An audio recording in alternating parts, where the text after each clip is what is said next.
Assalamualaikum warahmatullahi wabarakatuh. Hadirin yang berbahagia, sebagaimana yang kita tahu bahwa masa depan bangsa berada di tangan generasi muda. Bagaimana suatu bangsa akan dibawa tergantung bagaimana generasi muda menjaganya. Menjadi generasi bangsa merupakan tugas yang tidaklah mudah. Tidak cukup hanya dengan sekolah, tapi segala aspek kehidupan harus dipelajari dengan bersungguh-sungguh. Oleh karena itu, peran generasi muda dalam menjaga kualitas generasi bangsa tidak boleh dipandang sebelah mata.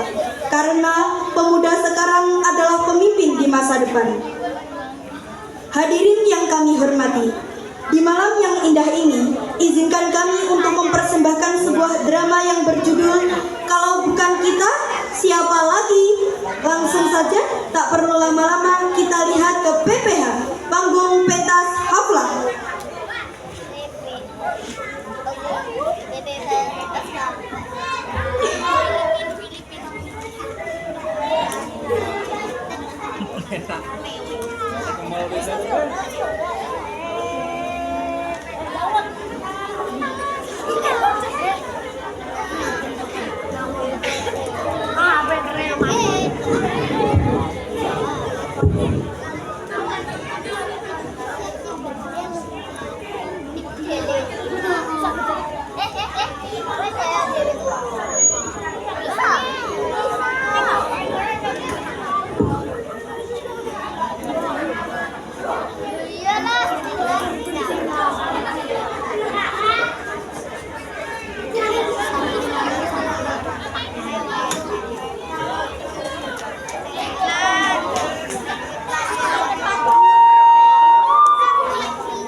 Di malam hari, di sebuah rumah terlihat keluarga Kabul sedang bercengkrama santai di ruang tamu.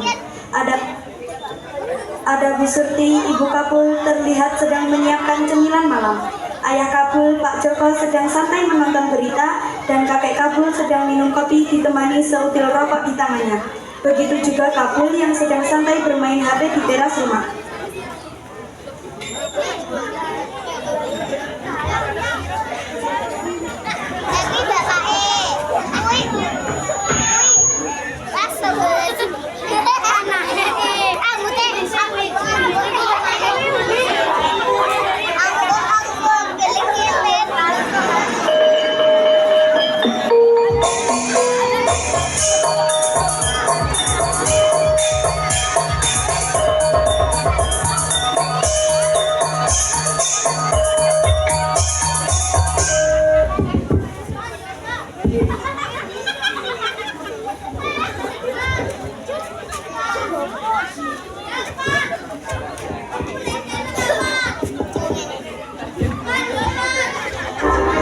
Bersama kami di Berita Utama Saudara. Akhir-akhir ini kita disuguhkan fenomena tindakan kekerasan yang dilakukan remaja dan bahkan anak di bawah umur. Berlaku bak jagoan di jalanan yang jadinya berujung tindak kriminal. Pemicu mereka melakukan tindak kekerasan mulai dari denda, mengganggu wilayah, hingga masalah sepele karena punya sifat merundung yang kuat. Tindak kekerasan seolah jadi pilihan pertama yang diambil oleh anak remaja agar masalah terselesaikan, tak peduli nyawa dipertaruhkan. Seperti cerita memilukan yang menimpa anak remaja siswa SMK berusia 16 tahun bernama Arya Saputra di Kabupaten Bogor, Jawa Barat belum lama ini. Bermula saat Arya hendak menyeberang jalan, tiba-tiba ia dilukai dengan senjata tajam oleh 3 pelaku yang menggunakan sepeda motor hingga nyawanya tidak tertolong. Hati orang tua korban tentu hancur lebur. Anak sayangannya harus meninggalkan mereka selama-lamanya. Boleh dibilang Arya Saputra merupakan korban kekerasan anak remaja tanpa sebab. Pasalnya, saat dilukai pelaku, Arya tidak mengikuti kegiatan yang di luar jalur. Arya hanya menjalankan aktivitasnya sehari-hari. Saat dilukai, Arya sedang pulang sekolah dengan riang bersama teman-temannya. Tentunya pulang ke rumah ke pelukan kedua orang tua tercinta. Tapi siang itu saudara, nyatanya Arya tak kembali ke pelukan orang tuanya. Terlalu sadis, terlalu memilukan dan menyakitkan melihat Arya terkapar di sisi jalan setelah dilukai pelaku yang belakangan diketahui juga para anak remaja di bawah umur. Cah saya mau ngedeni rambut. Nenek boleh. Enak apa toh, Pak?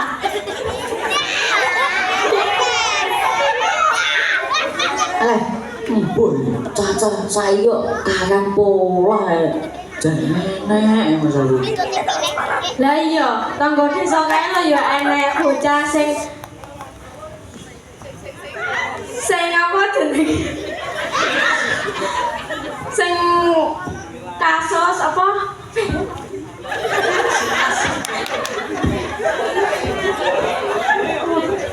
Kasus pembacokan perkara bocah sing gak dikei duit. Yo ngono kuwi lho, pentingnya seneng agama iki. Ucahi ben duwe dasar, ben ora kena pengaruh negatif. Lah iya, kabul iki lho, lek ngaji iki lho ya angel era. Kemudian Pak Joko memanggil Kabul berniat untuk menasihatinya. Bul, Abul, Ele. Tidak ada sahutan karena Kabul sedang fokus bermain HP. Astagfirullahaladzim, Bu. Diceluk bapak iki lho, langsung mau nerang to. Deke HP-ne. Apa Pak? Iki kok diceluk bapake kok malah. Dengar tak mau. Iki yo, mbok yo sing semangat ngono lho mau golek ilmu ngaji barang iki. Lho nek kancamu do bedan dunia do semangat kabeh. Wong malah kono madon. Wah, kowe turu tok. Apa pengen pondokne opo piye?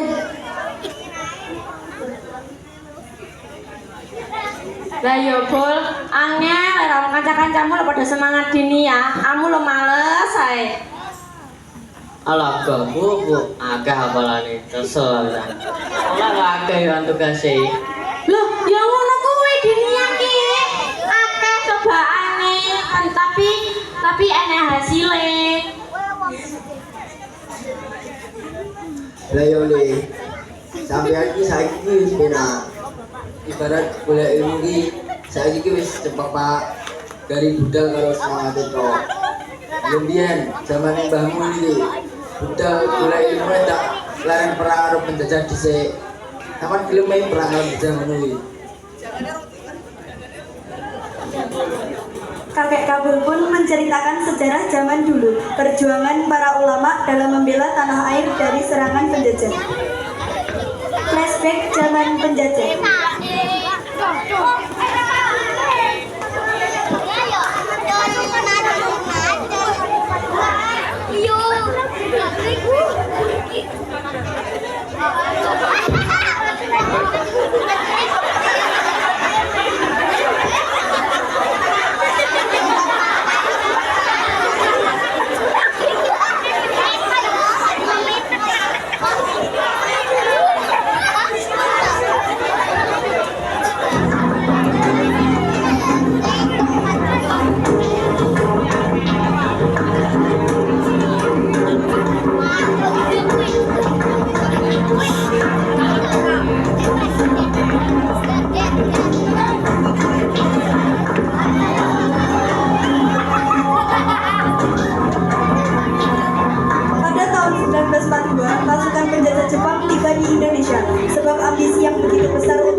mereka mengadakan invasi ke Indonesia. Akhirnya, Jepang berhasil masuk ke berbagai wilayah di Indonesia tak terkecuali Jawa Timur. Awal keberadaan di Indonesia, Jepang seolah bertingkah sebagai saudara sehingga disambut baik oleh warga pribumi. Namun, ternyata setelah 1 tahun, Jepang mulai terlihat sifat aslinya. Jepang memaksa rakyat untuk menyerahkan hasil pribumi, menangkap satu persatu ulama negeri, melarang rakyat Indonesia mengibarkan bendera merah putih, dan mengumandangkan lagu Indonesia Raya. Jepang mulai memperdengarkan lagu kebangsaannya yaitu Kimigayo serta mengibarkan benderanya yaitu Inomaru. Mereka juga mewajibkan kepada semua orang untuk melakukan shikere, yaitu membungkukkan badan ke arah matahari terbit sebagai bentuk penghormatan kepada Tenno Haika Kaisar Jepang yang sedang berkuasa. Jika pribumi tidak mau melakukannya, maka Jepang tidak segan-segan untuk menyiksa mereka.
Sementara itu, di sebuah pesantren di Jombang, tepatnya di pesantren Tebu Irung Jombang, terlihat Mbah Hasyim Asy'ari sedang mengaji bersama santri-santri.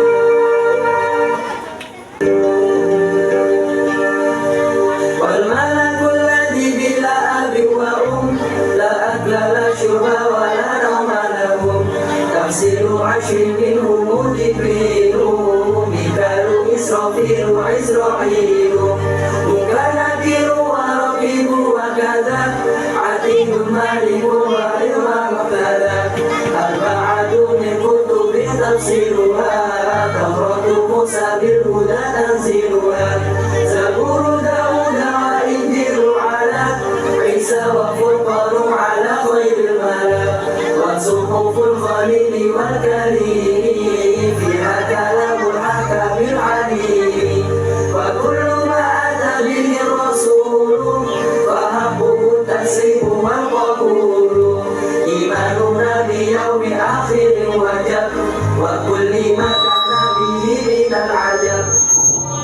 Kemudian Kiai rawuh.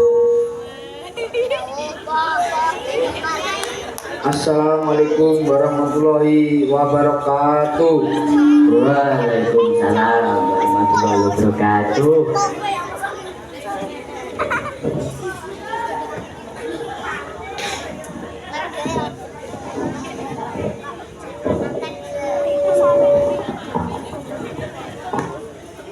Bismillahirrahmanirrahim. Salah sijine hadis tentang utamane wong sing gelem golek ilmu agama yaiku hadis sing diriwayatake saking Ahmad yaiku man aradat dunya fa alaihi bil ilmi wa man aradal akhirata fa alaihi bil ilmi wa man aradahuma fa alaihi bil ilmi. Sapa sing kepengin donya iki kudu nguasani ilmu. Sapa sing pengin akhirat kudu nguasani ilmu. Lan sapa sing pengin loro donya lan akhirat kudu nguasani ilmu. Dadi sampean kabeh kudu semangat golek ilmu supaya apa tujuanmu ning donya lan akhirat iso mok capai. Di tengah-tengah pembelajaran berlangsung, tiba-tiba terdengar gemuruh kegaduhan, dan ternyata Jepang datang untuk mengepung santri dan kiai di pesantren. Jepang mengira Mbah Yai Hasyim Asy'ari adalah dalang dibalik kerusuhan pabrik cukir. Setibanya di pesantren, Jepang langsung menodongkan senjata laras panjang untuk menakut-nakuti santri.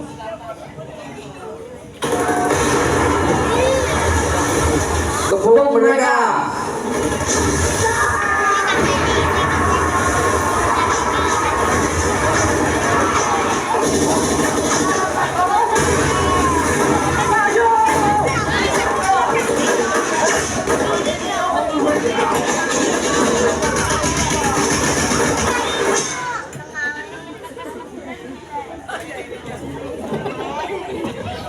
Dia si Mas Ari. Apa caramu kaya ngene? Mertamu ning omahe wong.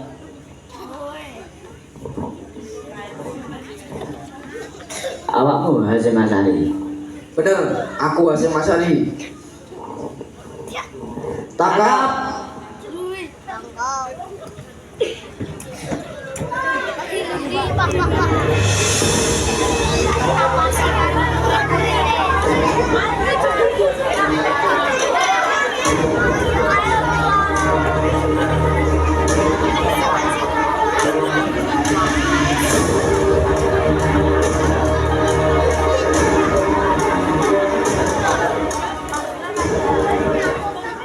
Berhenti.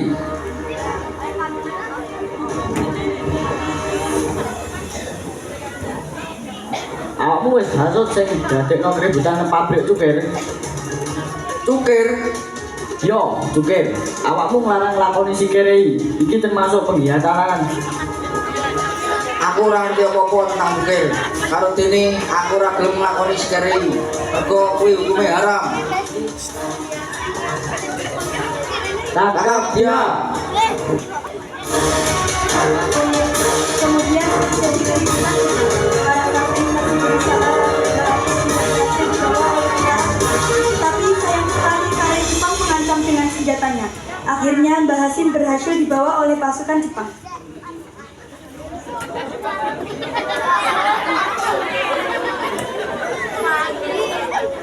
Kanca-kancaku santri, akidahe awake dhewe wis diitet karo kaum kafir iki. Ora enek dalan liyane sak liyane jihad. Allahu Akbar.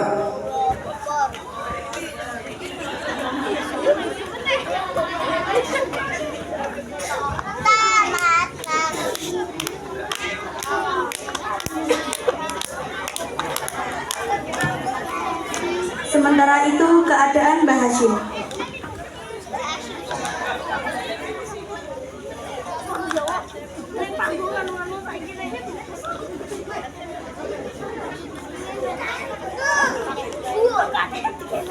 Mbah Hasyim dibawa ke sebuah ruangan untuk bertemu dengan pemimpin pasukan Jepang.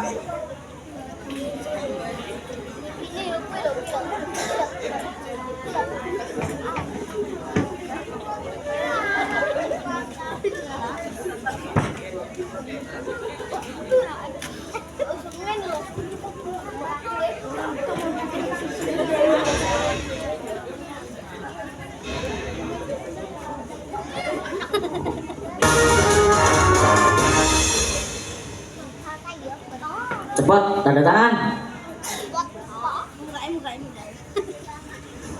Delok apa weh?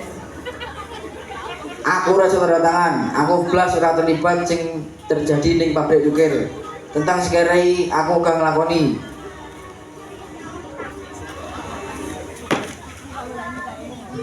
Nek kowe ora gelem tanda tangan, kowe bakal tak siksa sampai kowe gelem tanda tangan. Monggo silahkan. Aku ora wedi. Kemudian tiba-tiba datanglah para santri yang berniat ingin menyelamatkan sang kiai. Mereka mencoba menerobos masuk ke dalam markas militer Jepang.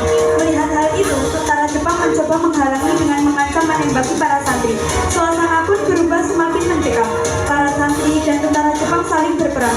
Namun, karena bekal senjata yang dibawa santri tidaklah memadai, akhirnya santri kalah dalam usaha penyelamatan sang kiai. Bahkan ada pula santri yang ditembak mati oleh Jepang. Setelah Jepang berhasil melumpuhkan kekuatan para santri, Jepang kemudian membawa Mbah Hashim untuk ke Mojokerto agar tidak diikuti oleh santri-santrinya. Karena dengan pemberontakan tidak berhasil, maka Kiai Haji Wahid Hashim dan Kiai Haji Wahab Rasulullah mengadakan rapat bersama ulama lainnya untuk mengubah strategi politik mereka.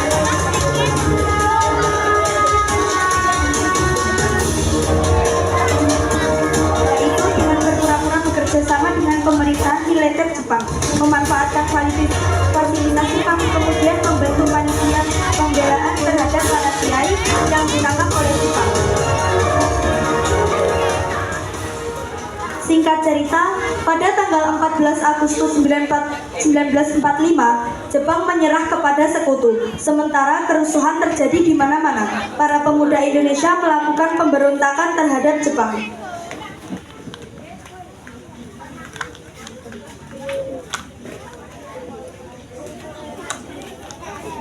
Pada 17 Agustus 1945, Bung Karno membacakan teks proklamasi yang artinya negara Indonesia telah merdeka dari penjajah.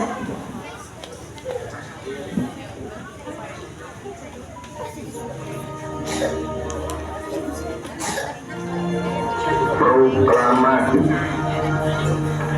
Kami, bangsa Indonesia, dengan ini menyatakan kemerdekaan Indonesia. Hal-hal yang mengenai pemindahan kekuasaan dan lain-lain diselenggarakan dengan cara saksama dan dalam tempo yang sesingkat-singkatnya. Jakarta, 17 Agustus 1945, atas nama bangsa Indonesia, Soekarno, Hatta.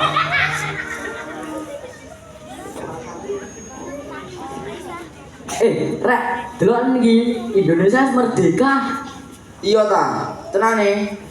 Tenang, iki lho beritane. Pada hari ini Jumat 17 Agustus 1945 pukul 10 IR Soekarno didampingi Muhammad Hatta membacakan teks proklamasi di halaman rumah Soekarno, Jalan Pegangsaan Timur nomor 56 Jakarta.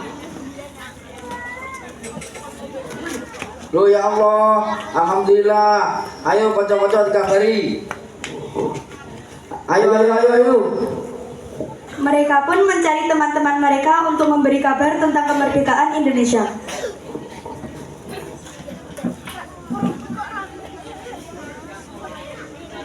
Pada tanggal 14 September 1945, Kiai Haji Hasyim Asy'ari mengeluarkan fatwa jihad bahwa membela tanah air hukumnya fardu ain dan umat Islam yang meninggal melawan penjajah adalah mati syahid.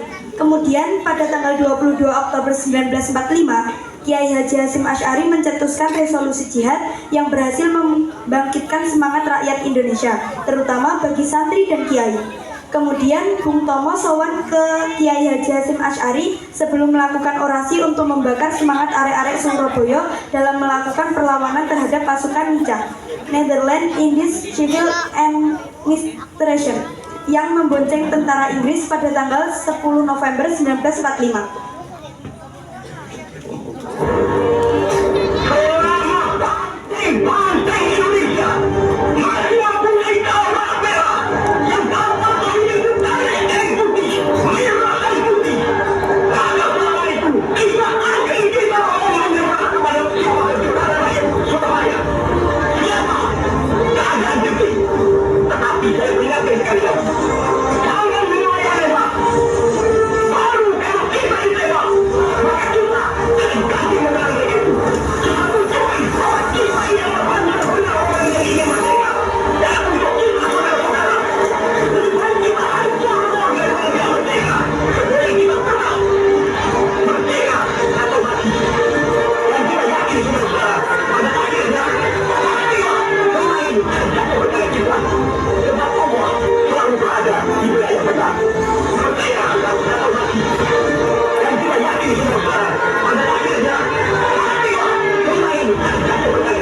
lapangan yang sudah dipadati oleh para pemuda yang ikut berjuang.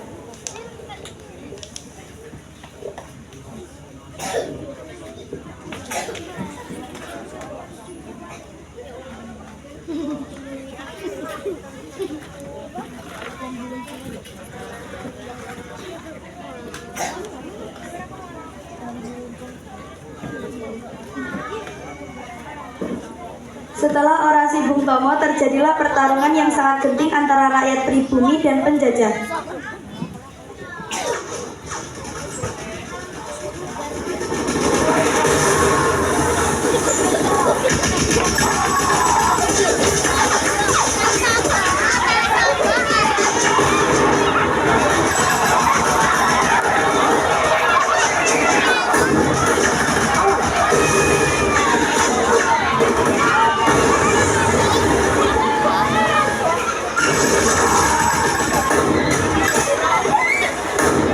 Dan akhirnya rakyat pribumi menang.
Flashback masa depan.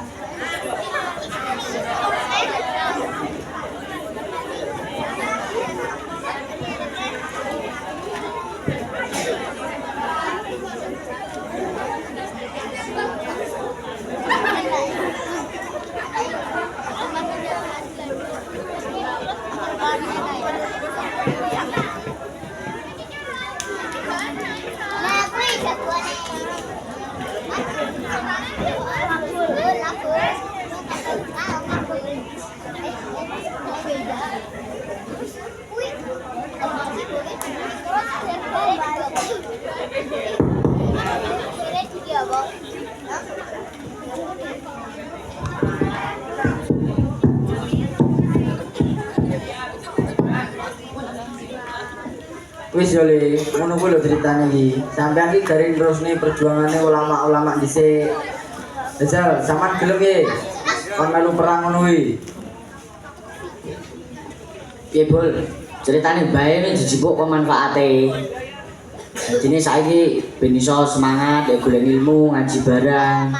Jajal untuk sampean-sampean ngene iki sing terusne generasine mbah-mbah iki sapa meneh? Nggih. Jo gangge tok ae lho iki. Nggih. Wis no, tak ndelok Romai Rama aku.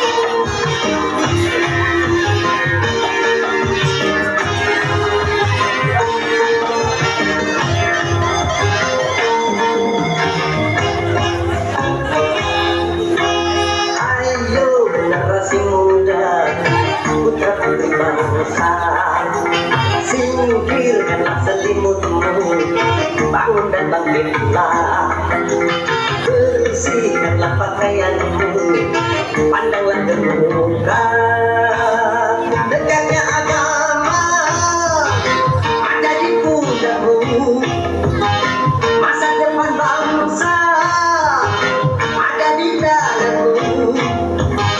Tonggak-tonggak tua itu dengar selalu. Coba renungkan, coba renungkan, coba renungkan, coba renungkan, coba renungkan, coba renungkan, dan tinggalkanlah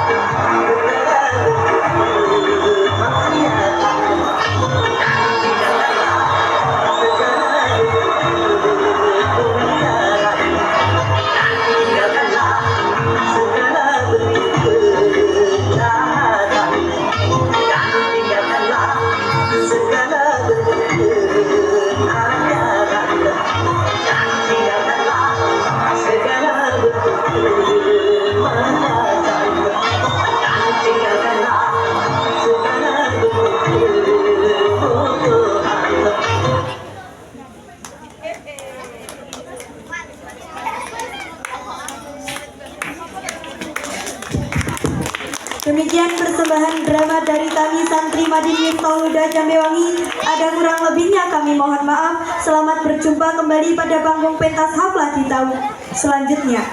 Wassalamualaikum warahmatullahi wabarakatuh.